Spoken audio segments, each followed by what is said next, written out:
હવે આપણે આજે આગળની થિયરી ભણવાની છે ગતિકીય ઈએમએફ।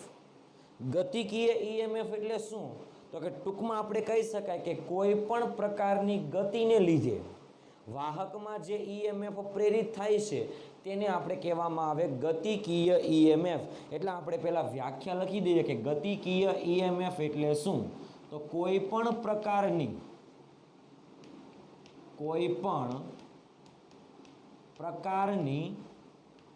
ગતિને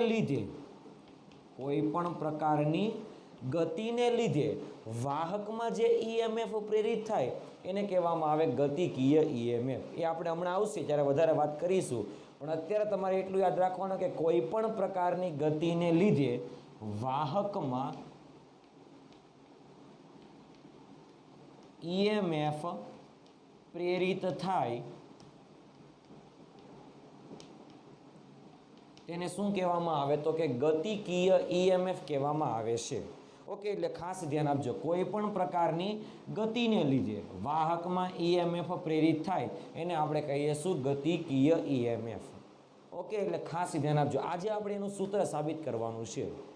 ઓકે, એટલે એના માટે આપણે થિયરી ભણવાની છે કે કોઈ એક ચુંબકીય ક્ષેત્ર કે જે આ બોર્ડ છે ને એ બોર્ડના સમતલને લંબ રૂપે અંદર તરફ જતું હોય ને એવી દિશામાં આપણે સમાન ચુંબકીય ક્ષેત્ર લઈએ। ધ્યાનથી જોજો, માની લો કે એક સમાન ચુંબકીય ક્ષેત્ર આ બોર્ડના સમતલને લંબ રૂપે અંદર તરફ જાય છે એવું લઉં છું। એટલે આપણે ચુંબકીય ક્ષેત્ર અંદર તરફની દિશામાં હોય તો એને આપણે ક્રોસ વડે દર્શાવીએ છીએ। શેના વડે દર્શાવીએ છીએ? ક્રોસ વડે। તો આ સમાન ચુંબકીય ક્ષેત્ર છે। ઓકે, ચાલો, આવું એક ચુંબકીય ક્ષેત્ર છે। આ સમાન ચુંબકીય ક્ષેત્રમાં તમારે યુ આકારની એક વાહક લૂપ લેવાની છે। યુ આકારની વાહક લૂપ આવા, ઓકે, જો આ રીતે કે આ લૂપમાંથી શું પસાર થવો જોઈએ? પ્રવાહ પસાર થવો જોઈએ, માટે આને કહેવાય યુ આકારની વાહક લૂપ। એટલે આનું આપણે નામ પણ આપી દઈએ કે આને આપણે કહી દઈએ યુ આકારની વાહક લૂપ।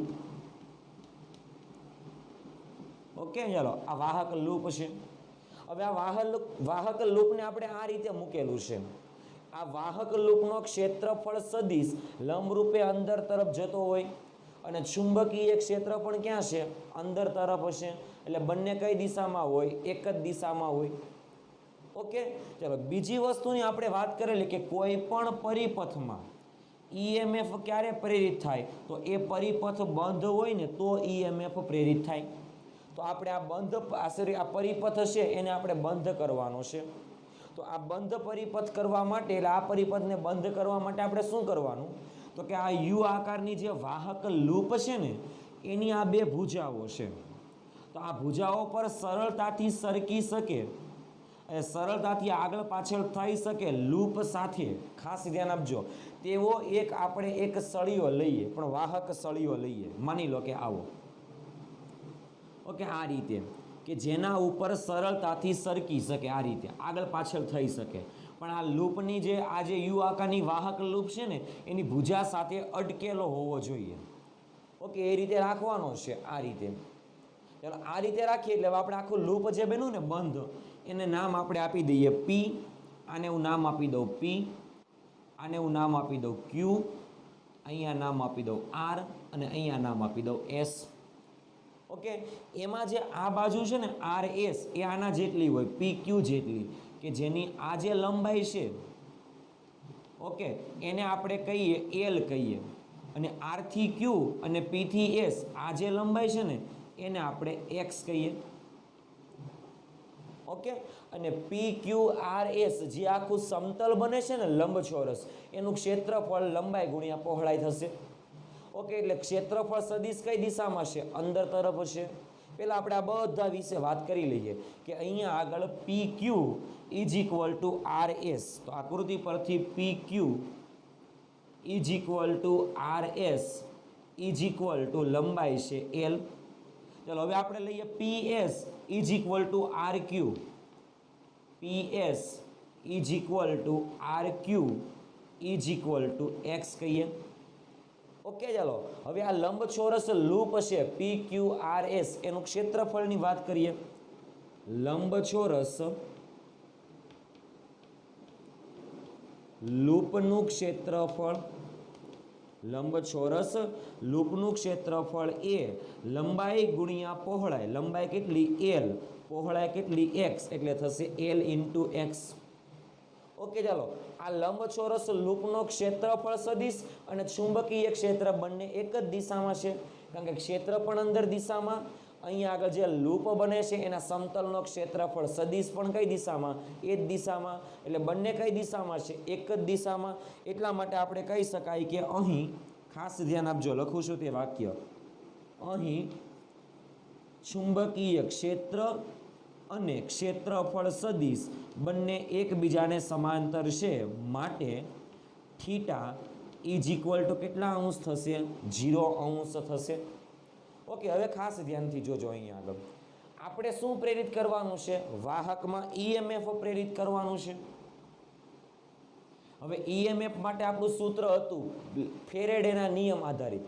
ફેરેડેના નિયમ આધારિત આપણી પાસે જે સૂત્ર હતું E બરાબર -d∅/dt. ઓકે આપણે લખી દઈએ કે ફેરેડેના નિયમ આધારિત, ફેરેડેના નિયમ આધારિત આપણી પાસે સૂત્ર હતું E બરાબર -d∅/dt. ચાલો આને આપણે સમીકરણ નંબર 1 આપી દઈએ. ઓકે વાહકમાં પ્રેરિત EMF તો ઉત્પન્ન થશે, પણ ક્યારે, તો કે ફ્લક્સમાં ફેરફાર થાય ત્યારે. ઓકે આપણી પાસે ફ્લક્સનું સૂત્ર હતું જ્યાં આપણે કહીએ phi is equal two BA cos theta. આ સૂત્ર હતું ને, જ્યાં થીટા કેટલો છે 0, એ એટલે શું છે, લંબાઈ ગુણ્યા પહોળાઈ, એટલે l × x.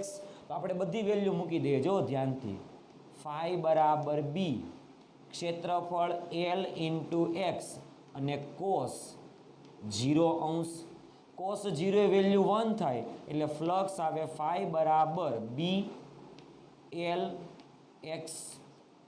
ચાલો હવે ખાસ ધ્યાનથી જોજો, અહીંયા આગળ આપણે કોઈ પણ પ્રકારની ગતિ થવી જોઈએ, અને ગતિને કારણે વાહકમાં EMF પ્રેરિત થાય એ આપણે મેળવવાનું છે. તો EMF ક્યારે પ્રેરિત થાય, તો સમય આધારિત આ જે બંધ વર્તુળ, બંધ જે લૂપ છે, લંબચોરસ લૂપ, એ લંબચોરસ લૂપ સાથે ફ્લક્સમાં ફેરફાર થાય. તો હવે ફ્લક્સમાં ક્યારે ફેરફાર થાય, જો ધ્યાનથી, ચુંબકીય ક્ષેત્ર બદલાય તો અહીંયા આગળ સમાન ચુંબકીય ક્ષેત્ર છે, એ ચુંબકીય ક્ષેત્ર તો બદલાશે નહીં. ચાલો બી પણ નહીં બદલાય.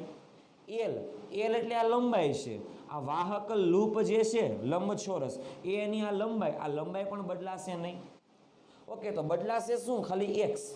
એક્સ કઈ રીતે બદલાય, અહીંયા આગળ કીધેલું તે પ્રમાણે શરૂઆતમાં જ કે આના ઉપર સરળતાથી સરકી શકે તેવો એક આપણે PQ સળિયો લાવવાનો છે, કે જેની લંબાઈ કેટલી હોય, એલ હોય, એવો એક સળિયો લાવવાનો, અને એને આપણે આ રીતે સરકાવવાનો છે.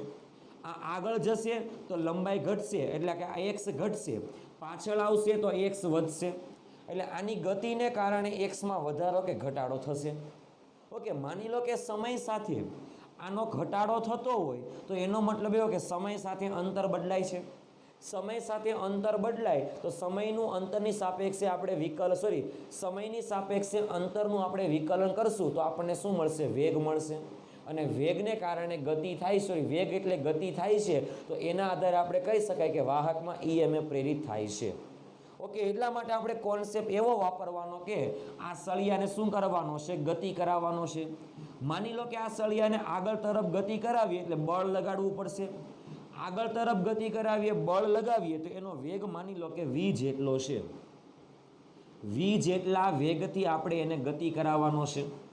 ઓકે એટલે ખાસ ધ્યાન આપજો. હવે આપણે વાક્ય લખી દઈએ કે જો સળિયાને, એટલે સળિયા PQ, એટલે નામ આપી દઈએ PQ, સળિયાને v જેટલા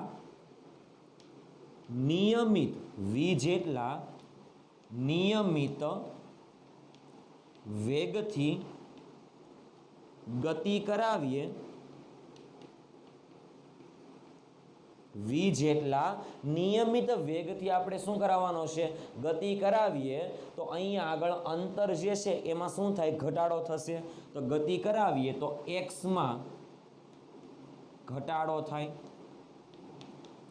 ઓકે, અને x માં ઘટાડો થશે એટલે ફ્લક્સ બદલાશે. શરૂઆતમાં x આટલો હોય તો એને અનુરૂપ ફ્લક્સ મળશે, પછી ગતિ કરાવીને અહીંયા આવે એટલે x ઘટશે એટલે કે એને આધારે ફ્લક્સમાં પણ ફેરફાર થશે. ઓકે, એટલે ખાસ યાદ રાખજો. અને અંતરમાં ફેરફાર થાય છે, સમય સાથે અંતરમાં ફેરફાર થાય એટલે વેગ ઉત્પન્ન થશે. એટલે વેગ આવે છે એટલે વેગને કારણે એટલે ગતિને કારણે વાહકમાં શું ઉત્પન્ન થશે, પ્રેરિત EMF ઉત્પન્ન થાય એવી આપણી ઘટના થઈ ગઈ.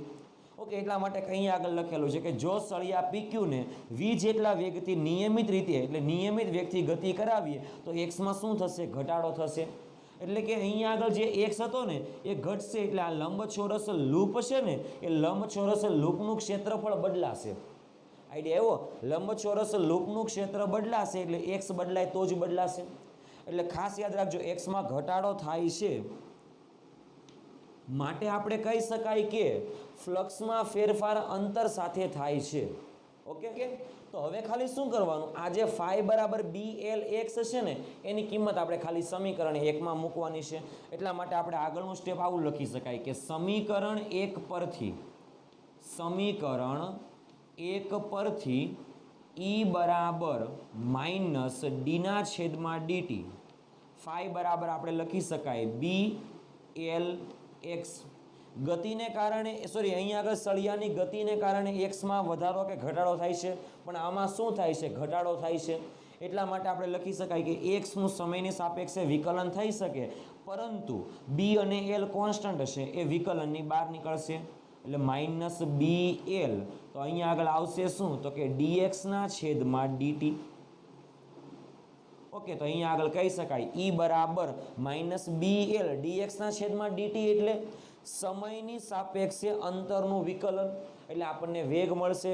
એટલા માટે આપણે કહી શકાય કે E બરાબર માઇનસ BVL, ખ્યાલ આવ્યો, અથવા આવું પણ લખી શકાય શરૂઆતમાં BL અને dx ના છેદમાં dt એટલે v થઈ ગયું. ઓકે, એટલે આ E મળેલો છે. હવે ખાસ ધ્યાન આપજો, અહીંયા આગળ ઋણ નિશાની આપણે કેન્સલ આઉટ કરીએ છીએ. શા માટે કેન્સલ આઉટ કરીએ છીએ, જો કે સમય સાથે અંતરમાં ઘટાડો થાય છે. ઘટાડો થાય એટલે માઇનસ અને આ માઇનસ બંને કેન્સલ થશે. એટલા માટે આપણે કહી શકાય કે અહીં ઋણ નિશાની આપણે કેન્સલ શા માટે કરેલી છે, કારણ કે સમય સાથે અંતરમાં ઘટાડો થાય છે. એટલે કે સમય સાપેક્ષે અંતરનું વિકલન કરવાથી આપણને એટલી માહિતી અહીંયા આગળથી મળેલી છે કે અંતરમાં ઘટાડો થાય છે. એટલા માટે એ પણ ઋણ અને આ પણ ઋણ એટલે બંને ઋણ મળશે, માટે અહીંયા આગળથી ડાયરેક્ટ કેન્સલ કરેલો છે. એટલા માટે આપણે કહી શકાય અહીંયા જે EMF મળે છે ને એ સૂત્રમાં શું આવે છે, જો ધ્યાનથી v આવે છે. ઓકે, સૂત્રમાં v આવે છે એટલે ગતિને કારણે EMF મળે છે. એટલા માટે કહી શકાય કે ગતિકીય EMF, આમ આપણે કહી શકાય કે સળિયા PQ ની ગતિને લીધે વાહક લૂપમાં EMF પ્રેરિત થાય છે. EMF પ્રેરિત થાય છે અને એ EMF ને આપણે કહેવામાં આવે ગતિકીય EMF. આમ ગતિકીય EMF કે જેનું સૂત્ર હતું E બરાબર BVL, એટલે ગતિકીય EMF નું સૂત્ર શું આવે, BVL અથવા BLV પણ લખી શકાય. ઓકે, એટલે આ સૂત્ર તમારે ખાસ યાદ રાખવાનું છે. B એટલે ચુંબકીય ક્ષેત્ર, V એટલે અહીંયા આગળ જે આપણે સળિયો મૂકેલો છે ને એ સળિયાનો વેગ. જો વેગ વધારે હોય તો EMF વધારે ઉત્પન્ન થાય ઝડપથી, વેગ ઓછો હોય તો EMF ઓછું ઉત્પન્ન થાય. આઈડિયા એવો, એટલે ખાસ યાદ રાખજો E બરાબર BVL. ઓકે, જ્યાં L એટલે આ વાહક U આકારની ભુજા હતી ને, U આકારની વાહક લૂપ, એ વાહક લૂપની આ લંબાઈ છે એ પણ કયો તો ભલે, અને આ પહોળાઈ છે. ઓકે, તો L આપણે આ લેવાનો છે. ઓકે, અને અંતર બદલાય છે અહીંયા આગળ, એટલા માટે સમયની સાપેક્ષે અંતરનું વિકલન કરેલું છે એટલે વેગ મળે છે. એટલે સૂત્ર ખાસ યાદ રાખવાનું છે E બરાબર BVL. ઓકે, એટલે આ સૂત્ર છે, આ સૂત્ર કોનું છે તો કે કોઈ પણ પ્રકારની ગતિ, અહીંયા આગળ કોની ગતિ થાય, સળિયાની ગતિ, એટલા માટે અહીંયા આગળ લખેલું છે કે આમ સળિયા PQ ની ગતિને લીધે, સળિયો PQ જો ગતિ જ ન કરતો હોય તો એક્સમાં બદલાય, એક્સ નો બદલાય એટલે કહી શકાય કે ફ્લક્સમાં ફેરફાર પણ થાય નહીં. ઓકે, એટલે સળિયાની ગતિને કારણે વાહકમાં EMF પ્રેરિત થાય છે કે જેને કહેવામાં આવે છે ગતિકીય EMF. ઓકે, એટલે આખી થિયરી કન્ટિન્યુ જોવાની છે અને એકદમ ઇઝી થિયરી છે. કોન્સેપ્ટ યાદ રાખજો, કારણ કે આ કોન્સેપ્ટની અલગ થિયરી પણ આવે છે બીજી, અને આ કોન્સેપ્ટ બેઝ બહુ મોસ્ટ IMP એક્ઝામ્પલ પણ આવે છે. એટલે આખી થિયરી તમારે કમ્પ્લીટ યાદ રાખવાની છે કે ગતિકીય EMF એટલે શું અને ગતિકીય EMFનું સૂત્ર શું આવે તે. ઓકે, તો અહીંયા આગળ આપણે થિયરી આધારિત E બરાબર -dϕ/dt પ્રેરણના સિદ્ધાંત આધારિત, પણ ફેરેડેના પ્રેરણના સિદ્ધાંત આધારિત આપણે ગતિકીય EMFનું સૂત્ર તારવેલું છે. એટલે ખાસ યાદ રાખજો. ઓકે, તો આ તો આપણો આજનો વિડીયો લેક્ચર બરાબર તૈયાર કરવાનો છે. ઓકે.